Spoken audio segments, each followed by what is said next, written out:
উত্তরাঞ্চলের দীর্ঘদিনের দাবি বগুড়াকে বিভাগ ঘোষণা। অবশেষে সেই দাবির বাস্তবায়নে সম্ভাবনা তৈরি হয়েছে। বগুড়া, নওগাঁ, গাইবান্ধা, সিরাজগঞ্জ ও জয়পুরহাট এই ৫ জেলা নিয়ে নতুন বিভাগ গঠনের উদ্যোগের খবরে উচ্ছ্বাস ছড়িয়ে পড়েছে উত্তরাঞ্চল জুড়ে।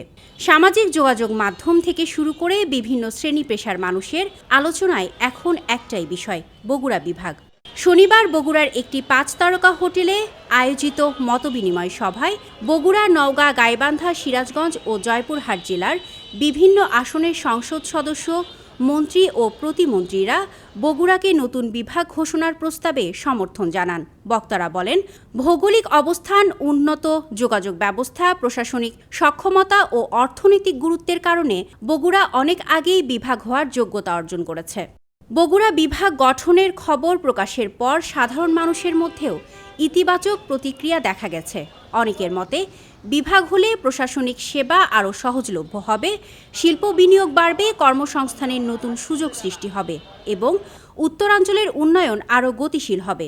যদিও কেউ কেউ নতুন বিভাগের আওতায় কোন কোন জেলা থাকবে তা নিয়ে ভিন্ন মত প্রকাশ করেছেন। শুনেই ভালো লাগছে, শুনতেই ভালো লাগছে, কিন্তু হলে কি হবে আল্লাহ ভালো জানে। আমরা আরও খুশি হব যে বগুড়া যদি উন্নয়ন হয়, তাহলে আরও সবাই আরও বেশি খুশি হবে।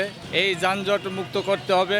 এখন বিভাগ হচ্ছে তো বগুড়ায় অনেক ইন্ডাস্ট্রি হবে এবং যারা বেকার তাদের একটা ভালো কর্মসংস্থান হোক।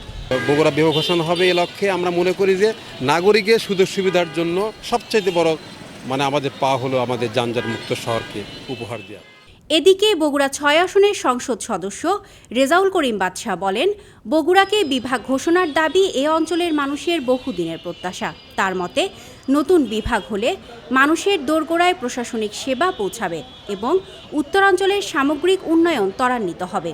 একই সঙ্গে তিনি অভিযোগ করেন, অতীতে রাজনৈতিক কারণে বগুড়াকে বিভাগ ঘোষণা করা হয়নি। বগুড়া বিভাগের দাবি কিন্তু আজকে ২ দশক আগে থেকেই বগুড়া বিভাগের দাবি। ১৭ বছর ফ্যাসিস্ট সরকার ছিল। আমি তো বললাম, তারা রাজনৈতিক প্রতিহিংসার কারণেই বগুড়া সব উত্তরাঞ্চলকেই তারা বৈষম্যের শিকার করে রেখেছে। অন্তর্বর্তীকালীন সরকারের কথাই বলি, তারা আমাদেরকে বৈষম্য স্বীকার করে রেখেছিলেন। এই উত্তরাঞ্চল ১৬টা জেলার একটা জেলার লোকের যোগ্যতা ছিল না, এই উপদেষ্টায় অন্তর্বর্তীকালীন সরকার উপদেষ্টায় হওয়ার যোগ্যতা ছিল না। বৈষম্যের যে শিকার, সেই বৈষম্য থেকে মুক্ত হতে চাই। আমরা ডেভেলপমেন্ট আমরা যেটা পাইনি বিগত দিনে সেটা করতে চাই। আমাদের যৌক্তিক দাবি বগুড়া বিভাগ, সেটাও আমরা চাই। এখন উত্তরাঞ্চলের মানুষের একটাই প্রত্যাশা, সব প্রক্রিয়া সম্পন্ন করে সরকার দ্রুত আনুষ্ঠানিকভাবে বগুড়া বিভাগ ঘোষণা করবে। অবশেষে প্রশাসনিক মানচিত্রে যুক্ত হতে যাচ্ছে দেশের নতুন বিভাগ বগুড়া। এটি শুধুমাত্র ঘোষণা নয়, বরং উন্নয়নের নতুন একটি অধ্যায় হিসেবে দেখছেন বগুড়াবাসী। এখন প্রত্যাশা, দ্রুতই বাস্তবায়িত হোক এই ঘোষণা। স্মৃতি সঞ্চয়িতা অর্থে, দৈনিক করতোয়া।